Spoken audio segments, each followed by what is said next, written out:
Hello, everyone. You already know who it is, your girl Sojourner, one of your reality rundown correspondents. And today's interview is one for the books, or should I say, the business plans. Okay, we are kicking it off with the woman who was flipping the script on reality television and rewriting the narrative of what it means to be a boss, a mother, and a mogul. Okay, she is the creator, executive producer, and the heart between the Childcare Cartel, a breakout series that's a part legacy, part empire, and all about impact. Okay, Sherri J. White isn't just building a brand, she's building generational wealth and bringing other women with her. And today we're going deep into the journey, the vision, and the drama that comes with being a woman who's owning the building, not just asking for a seat at the table. Okay, she owns it. She don't got to ask nobody for anything because she can do it on her own. So hello, Sherri, how are you? Hey, thank you so much for having me. How you doing today? I'm doing well, and I apologize for that snafu. I promise you, I am much more eloquent and on top of my game. But It's I okay. let's chalk it up to the end of the day, okay? It's the end of the day, and you got it right. That's all that matters. Listen, Yes. greatness takes time. You had to Thank get you. You know, there. and you know it does, and you know all about that. So, for those who are unfamiliar, Mhm. give us an overview, give us a second or two paragraph or what have you of who you are and what Child Care Cartel is all about. Absolutely. Well, I'm Sherri J. I like to call myself the child care extraordinaire, and I'm just all things child care. I've been doing child care since I was 23 years old. So for 17 years, I opened my first building at 23, and I've been scaling ever since.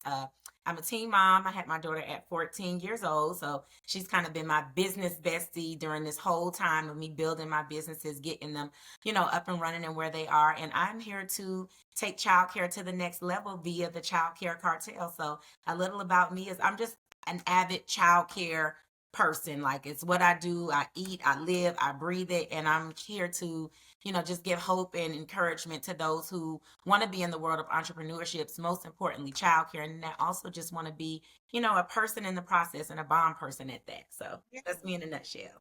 Where did that love come from? Because I imagine, not a lot of people are raising their hand and saying, "Hey, I want to own and operate a childcare center." A lot of us grew up in that system, whether it was our aunties or like an actual establishment. So where did that passion start for you?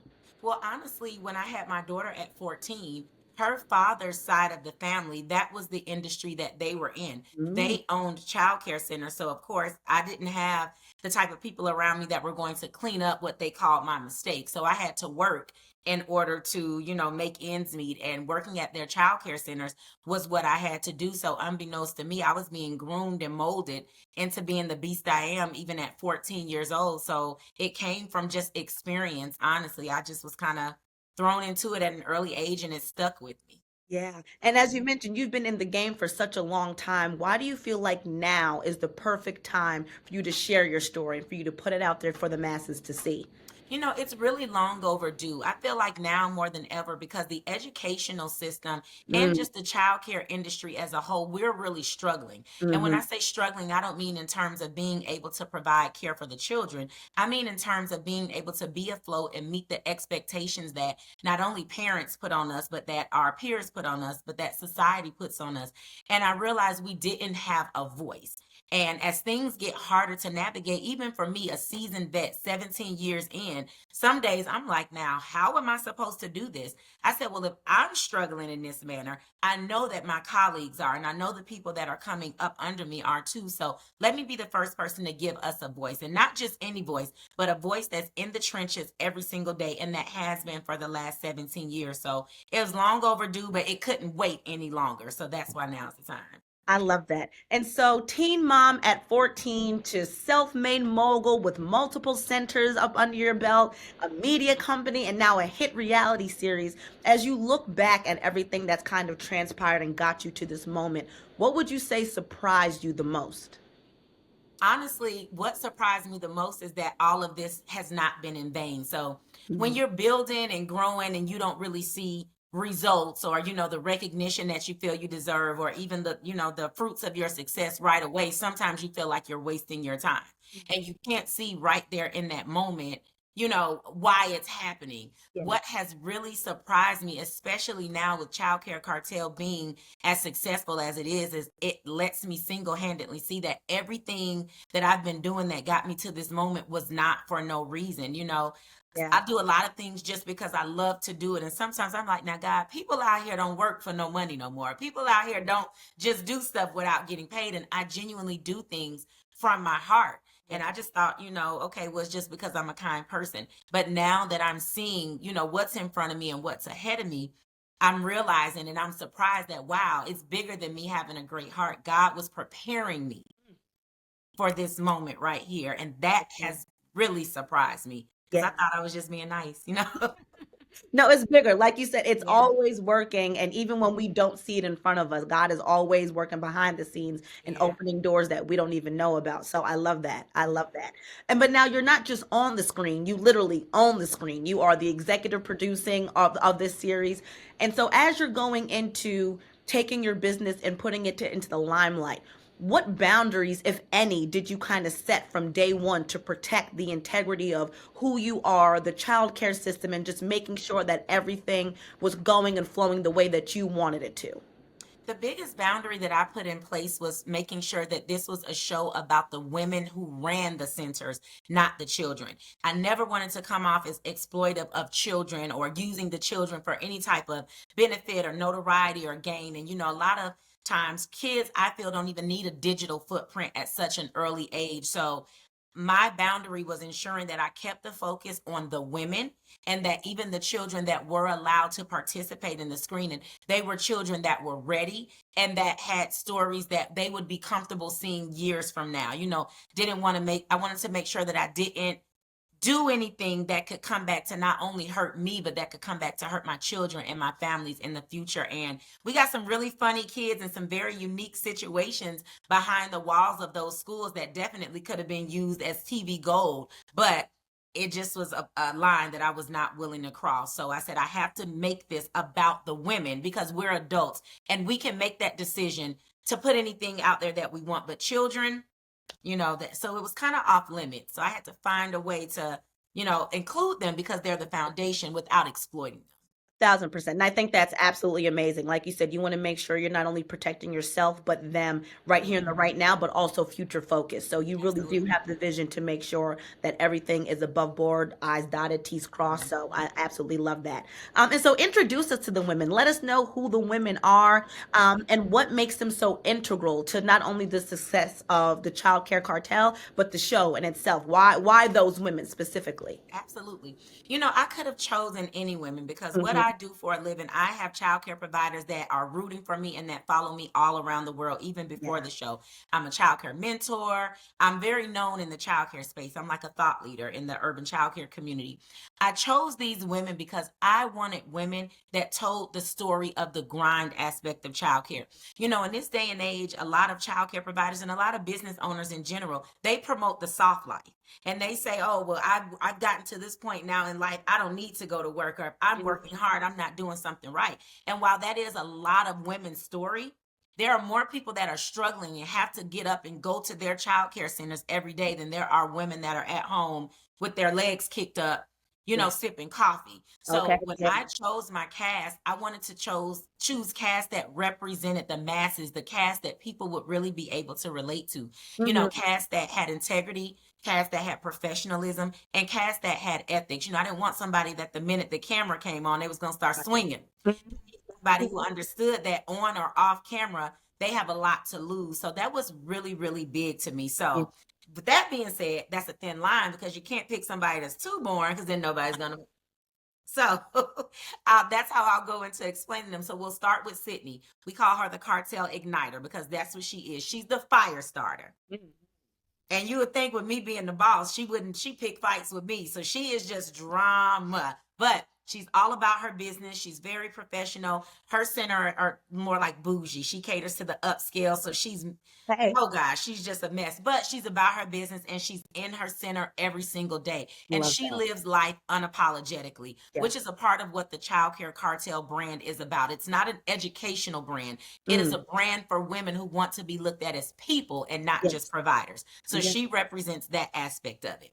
Then we have Star. She's the cartel rookie. So she's only been in childcare a couple of years, but in this short amount of time, she's like a hustler. She has grown to already 2 brick and mortar locations and she owns the real estate in these locations. Mhm. Now, what's so special about Star is Star has been in the beauty industry. Star is currently in real estate. So she's like a Jill of all trades. And she, just like many other women out there, is trying to navigate this childcare industry. And she's kind of dependent on us to make sure that she's on the right track and that she's learning the ropes accurately. And Star's in the middle of a prenup battle with her soon to be husband. So she got to protect that coin in the process. So, And I'm sure a lot of people will be able to relate to that for sure. hey, listen, Yeah. absolutely. Because, women these days got to pay men when it's time to go. So we got to protect. Yeah. And so she represents that laid back, I'm here to learn, but don't mess with me type Okay. of crowd. Then we have Janiyah. Now, Janiyah is the cartel heiress, and she's also my daughter. So this is the child that I had at 14 years old who, although she's been an entrepreneur since 18, she wanted to get as far away from daycare as possible. And she's been in the beauty industry as a licensed esthetician. Well, now she's finally seeing the importance of her mother building a legacy, and she wants to step into taking over. So now, this entire time, Janiyah has been her own boss. But now that she finally has a boss, it's me. So Janiyah is like that Gen Z representation, that carefree attitude. Nothing is that serious. And, she's going through the struggles of coming into womanhood and realizing that you really got to work hard for everything that you want. And then we have Martique and LaConti. They are a mother-daughter duo, and their dynamic is out of this world. LaConti is a childcare OG, been in the industry 30 years, had over thousands of kids, 20 plus centers. She's retired now. And Martika is her daughter. So that same, type of element, trying to get out of the shadows of your mother while still maintaining professionalism and showing the world that I can do this without being attached to her. And again, she represents like that kind of entitled, person that has the mother with all the money and kind of had life easy, but is learning now when your parents take their hands off of you, it's go time, you got to work. So that's us in a nutshell, Childcare Cartel.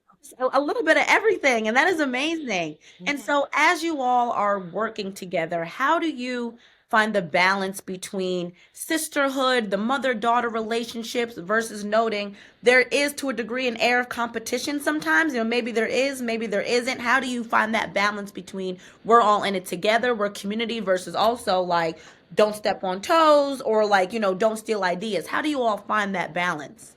It's really hard, to be honest, because in most cases, when you have leaders or when you have owners of any business, especially as women, even if not outside of work, while you're at work, you're an alpha female. So you're Mhm. there to lead, you're there to take charge, and you're not letting anybody step on your territory. So Right. a part of the reason that I even called this a cartel, because a cartel is a group of people that come together to dominate an industry. So they knew before the cameras even started rolling, no matter what your thought process is about these other women, the way they run their business, or even how they feel about you, the mission of Yeah. this group is sisterhood, and it is to become a collective. So one of the good things that I like about the Child Care Cartel is when we had issues, especially during filming and stuff, we were able to self-correct and turn them into more of a conflict resolution session, as opposed to let me throw this chair and potentially lose my license. So I believe that in all, we all know that we have too much to lose to allow our emotions or even our opinions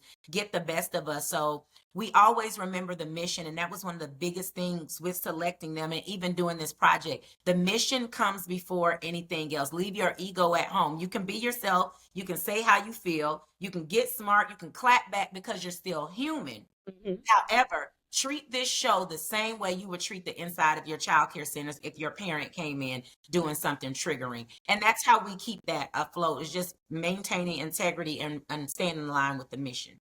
No, that's amazing. I think when we see a lot of different, like as you mentioned, folks are just ready to throw a chair, throw a drink, it can get so exacerbated outside of let's focus on the issue. Let's bring the conflict resolution here to the table because that's what folks really need. And I think that's so important that you all are highlighting that in your interactions and your dialogues. And now you've said that, this isn't just a show. It's a cultural shift in a sense. What are you hoping that viewers kind of unlearn or reimagine when it comes to Black women in business, especially in reality TV? Absolutely. I want for them to understand that although you see these business owners who are successful and who wear their businesses on their shoulder, we are still humans. We are still people, and we still deserve to have a life outside of whatever industry it is that we're in. I like to tell people, if somebody asks me, an elevator pitch on my business, I can say it in the snap of a finger with no questions asked. Yeah. Ask me an elevator pitch about myself. 9 times out of 10, I'm going to go right back to my business because my personality of my business has taken over me as a person. I feel in order to have a successful life, it don't have to be a soft life, but to have a successful life, there has to be balance. So the Child Care Cartel is all about balance, especially for Black women, because we do carry so much in our personal lives and in our professional lives. So I want for them to see that it is possible to be a successful mogul and a successful leader and still have a positive life. Or if you want your personal life to be negative, that's on you. But the two really are totally different. And we have to learn how to keep them separate to keep our sanity. Yeah, And so absolutely. that's a big thing that I want them to understand. Just because we're successful business owners doesn't mean we're perfect. We're still human beings who are navigating life the same way anybody else is. Yeah, and I feel like this is the perfect opportunity for you all to really show, like you said, the grit, the hustle, the grind. Sure, there are some who can just, sit back, kick their feet up, sip the cocktails, and say la di da di da. But y'all are actually, really working hard towards what you all are building, and you're really allowing everyone, the masses, to get an inner look as to what it takes to get there.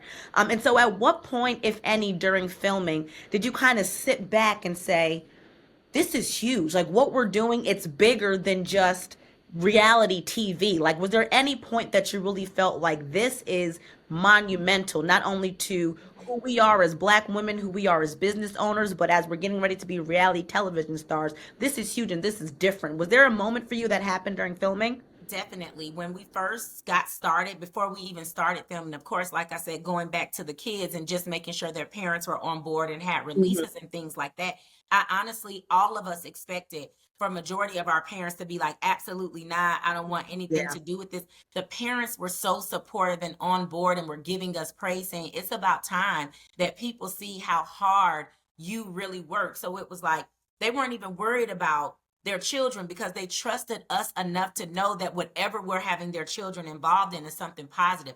They were more concerned with the fact that positive stories or women who really care about these children were going to be highlighted. And that's when I was like, wow, if my parents, just in within these little walls feel like that, imagine how many parents around the world get up and take their kids to school every single day and see how hard their providers and their teachers and things like that working, even if they can't give them their flowers or enough flowers that they feel would even matter. Sometimes just getting a highlight, could really make them feel wanted and allow them to continue to do what they're doing. So when we had support from the parents, and when they were like, what you doing today? You film, you need me to bring them early, you need me to bring them late. They were just so supportive. And it showed me that it was even bigger than a provider. Families want to see what's going on. Families want to know that there are still good providers out there. And honestly, it opened a whole new world for me because it went outside of the child care walls, not just about the providers or the children, but about the families collectively that could benefit from the things in this show. Yeah, no, that's amazing. And on the topic of the children and childcare and the culture at large, I feel like the world often undervalues caretaking. But with this show and with what you all are doing, you've kind of flipped that script by proving that childcare can be $1 million business and it can be lucrative, it can be profitable. So what do you want other women, and especially young Black women, to understand about the power and the profit that's in this industry? Well, what they need to understand is you can't have the power or the profit in this industry without sticking to the purpose. The Mm, providers I know that are successful and that are at my level or far beyond it, they never lose sight of the purpose. Childcare is purpose work. You yes. cannot get too big for your britches and forget the mission. So what they need to understand is if you get in this industry and you stick to the purpose, sky is the limit because you're not going to have to go seeking people. They're going to hear about you because it's purpose work. The minute you take purpose out of the equation and start to make it about power and start to make it about profit, everything that you're doing, it will begin to decline. So I want them to understand that this is the industry to get into if you feel like you can tie into the purpose of it. But if you're here to play, don't even waste your time because eventually it will catch up with you. So if you got it in you to get in here and make it about these kids and keep it about the kids, and then whatever else comes from it is just a plus, Right. it's for you. If not, then I would say don't because it only impacts the children at the end of the day. Mhm. Yeah. And you mentioned that you've created this platform to help amplify some of those overlooked voices. Mhm. What's a policy or a perception that you hope the child care cartel changes, and not just in media, but in Mhm. society at large? Oh, this is the one. Listen, people don't feel that small business owners or women who own childcare centers that are not corporate childcare centers deserve to make money. God forbid if we own a business, operate it, scale it, and profit from it, we're shunned for that. Whereas you have these large corporations that can get 30, 40,000 a month in Right. tuition of one child, and wherever that money goes, it's okay because they're corporate. They Mhm. feel like the minute we start making money and start living off that money or even maybe showing that money, it's all about the money. It's not about the kids. But I want them to understand what we work so hard, what we have to deal with on a daily basis, every penny that is earned, we deserve it. So I want them to get out of this stigma that if we're profiting from our businesses, we don't really care about the kids. Right. No, you would want your child care provider to have some form of quality of life so that they can be happy when they're Exactly. coming to work to take care. You don't want them Mhm. coming mad and miserable because they can't pay their bills. So Exactly. yeah, that's what I would definitely like to change the perception of, that it once we start making money, it's all about the money. No, we're just providing a service, and clearly a good one at that, because we're profiting from it. And that's what I would say. Like you said, because the business is so successful, it's Yeah. going to reflect on you all and your day to day. And that's in turn going to reflect on the children. And then you all just kind of start fueling and funding each other. Mhm. So I think that that's amazing. What would you say is the hardest part about doing what you do, whether it's working with the kids or operating the daycares or working with the other women? What do you think really puts a strain on you and your day to day, would you say? The staff for sure, and let me tell you why. So me, I'm a perfectionist, but Hmm. I understand that I can't expect for everybody to perform like me. The only thing that Mm. I can do is train them to have a clear understanding of what I expect. But Yeah. even after the training is all said and done, what makes it hard is you're still dependent on that person and everybody that's within your center to operate at a level of standard that you put forth, right? So the minute they don't, it falls on you. So I could have done everything right: onboarding, training, reference check, make sure they were the right fit. But if they perform poorly, it's a poor reflection on us. And that's really, really hard, because a lot of times you don't know until it's too late. You don't know that a person isn't living up to the standard that you put out there until something happens. And that's what makes it really, really hard. This is the one business where you're depending on other people to do the job at the level you need it done at in order for it to be successful. And it gets really, really hard, especially when you're quality driven and a perfectionist like me. Because me, any little thing, I'm like, why that's a piece of rice still on the floor? That up. Get that.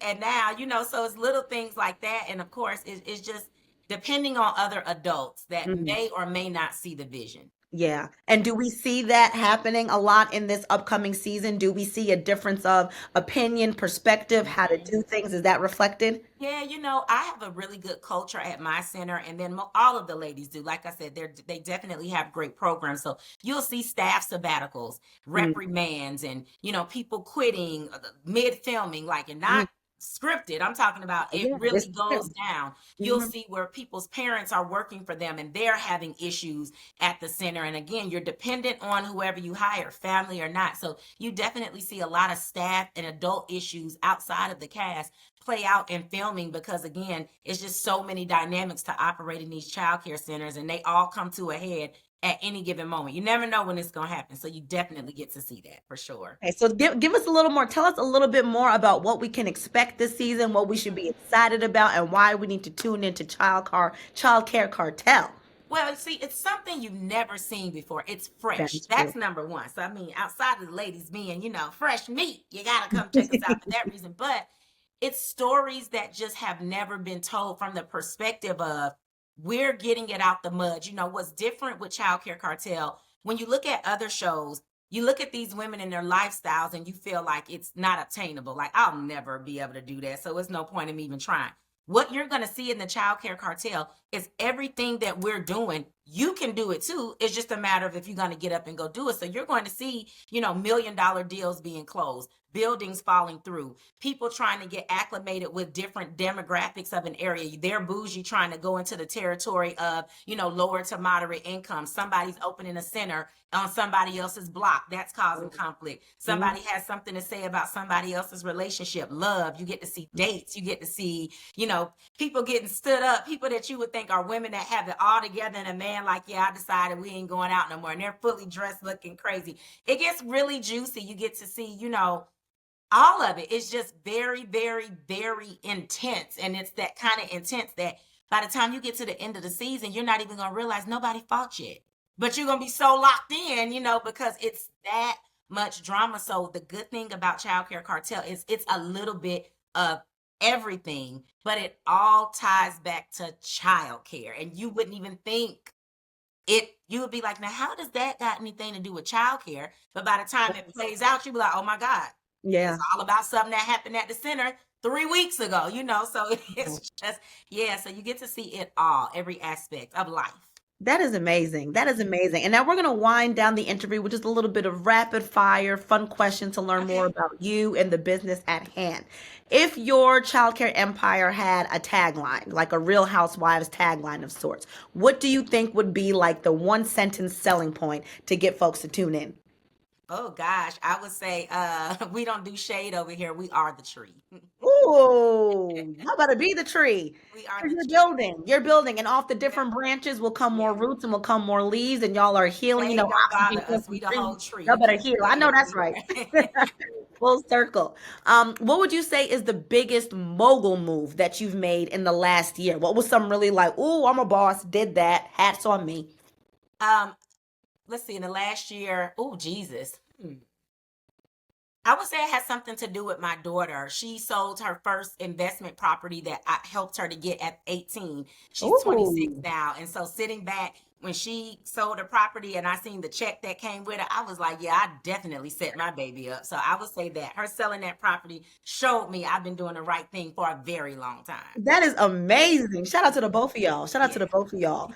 What is one book that you've read that really like, whether it's self-help, whether it's fiction, and anything, it could have been a business book. What's something you read that really stuck with you and that you carry with you as you're moving through either your personal life or your professional life? It's called Don't Believe Everything You Think. And it just talks Mhm. about the power of the mind and how the voices or the insecurities or the things that go on inside your head can really shape the trajectory of your life. You have to know who you are so that outside forces and sources cannot tell you who you are. So it's a really good book. Don't believe everything you think. Note that, note that. Who in the cast would you say is, and I think you mentioned this a bit earlier, is the firecracker who at any given moment is liable to just set it off? Y'all don't know what happened, how it happened, but now you know Sydney, we got this going on. Sydney, for sure, 100%, without a shadow of a doubt. Lord have mercy. So we got to keep our eye on Sydney as we You watch this. definitely do both eyes, not just one. Mm. And finally, when it's all said and done, what legacy do you hope that the Child Care Cartel leaves behind? As folks are watching the season, what sentiment, what feeling, what takeaway do you want them to take with them as they're continuing on watching this? That this is possible, and not even opening a child care center. It goes beyond child care. That Mhm. anything you put your mind to, as long as you're willing to put in the work and go through the storm, everything that you see all of us ladies have in this show, you can get it. So I want them at the end of this season to know when it's all said and done and when that last episode airs, I want them to say, I need to get up off my butt and I need to figure out my next move. They should feel inspired and motivated and say, these women just showed me that anything is possible. Well, let me tell you, I want to go check on some investment properties and see if I can go ahead and sell it in 10 years or so and see what kind of check I can. Listen, Okay, so you inspiring me just as we sitting right here. So I can oh, add thank you. the inspiration that people are going to get as they watch this. Is there anything else that I did not ask that you want to bring to the table? Anything else that you want to leave with our reality rundown fans? Definitely. If you're in childcare or if you're interested in childcare, or even if you're just a woman in business that, wants to get back to the person and not just being a service provider, we're having an event on July 23rd called Cartel Code Live. It's being hosted by Melody Cherie, formerly of Love and Marriage Huntsville. And it's going to be a space where you come together, congregate, talk about the business women and the person inside the business women. So it's going to be a night of glam, and we're also giving the first sneak peek behind the curtain of the Childcare Cartel. So even though it's not out for the public to watch, the people at this event will get to see an episode. So we're excited about that. So come on out to Atlanta if you're in the area. July 23rd is going to be the place to be, and they can find the tickets at childcarecartel.com. Okay, exclusive. And I feel like that's about to be a room full of bosses. In their pastels, they got to be in the brand color. Come on, I might need to go ahead and catch me a flight and join so I can rub elbows with the people. It's well worth it for sure. Yes. Well, Sherri, thank you so much. And everyone at the Reality Rundown, make sure y'all keep your eyes peeled for the Childcare Cartel. This is and I'm a reality television connoisseur, but I can say that just from seeing the trailer, seeing some clips, and speaking to Sherri, this is different. They're actually focused on the business. Yes, there's going to be some drama. Of course, there's going to be some tension, but we're seeing Black women step into their boss, entrepreneur, head honcho levels, and they're doing it like Sherri said, they're all human, but they're doing it with an air of grace and maturity and conflict resolution, and tying it all back to the purpose, making sure that the children are cared for, loved, tended for. And I think that's really what's going to make this special. So Sherri, thank you so much for joining us here at the Reality Rundown. We cannot wait to tune in, and y'all make sure you look out for the Childcare Cartel coming to you soon. Thank you for having me. I really enjoyed myself.